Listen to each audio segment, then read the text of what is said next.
السلام علیکم ورحمۃ اللہ وبرکاتہ الحمد لله نحمده ونستعينه ونستغفره ونؤمن به ونتوكل عليه ونعوذ بالله من شرور أنفسنا ومن سيئات أعمالنا من يهده الله فلا مضل له ومن يضلله فلا هادي له ونشهد أن لا إله إلا الله وحده لا شريك له ونشهد أن محمدا عبده ورسوله أما بعد فإن خير الحديث كتاب الله وخير الهدي هدي محمد صلى الله عليه وسلم وشر الأمور محدثاتها وكل محدثة بدعة وكل بدعة ضلالة وكل ضلالة في النار أعوذ بالله من الشيطان الرجيم بسم الله الرحمن الرحيم يا أيها الذين آمنوا اتقوا الله حق تقاته ولا تموتن إلا وأنتم مسلمون يا أيها الناس اتقوا ربكم الذي خلقكم من نفس واحدة وخلق منها زوجها وبث منهما رجالا كثيرا ونساء واتقوا الله الذي تساءلون به والأرحام إن الله كان عليكم رقيبا يا أيها الذين آمنوا اتقوا الله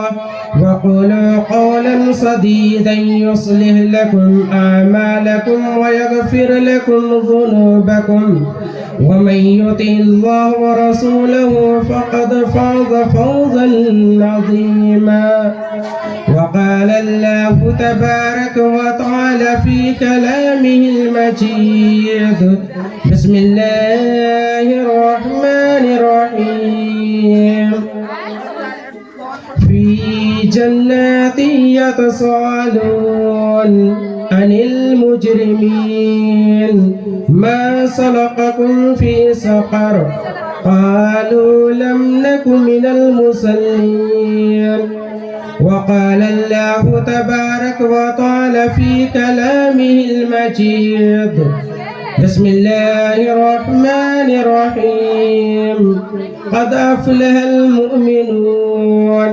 الذين هم في صلاتهم خاشعون وقال الله تبارك وتعالى في مقام آخر إن الصلاة تنهى عن الفحشاء والمنكر رب اشرح لي صدري ويسر لي واحلل عقدة بلساني يفقهوا قولي رب زدني علما رب زدني علما ثم رب زدني علما.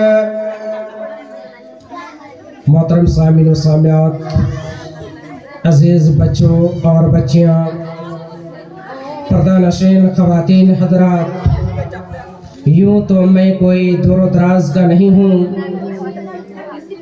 بہت ہی نزدیکی ہمارے علاقے سرزمین نواڈی سے تعلق رکھنے والا، آپ کے گاؤں باشندگان قصب اللہ کے اندر میں کوئی نیا، میں کوئی اجنبی نہیں ہوں، بلکہ کم و بیش آپ کے گاؤں کے چھوٹے بڑے سبھی مجھے پہچانتے ہیں. جو بہت ہی چھوٹے بچے ہیں شاید وہ مجھے نہیں پہچانتے ہیں، لیکن جتنے کچھ عمر دراز ہیں، کچھ بڑے ہیں، وہ بچے اور بچیاں اور یہاں کی ماں بہنیں بھائی برادر تقریباً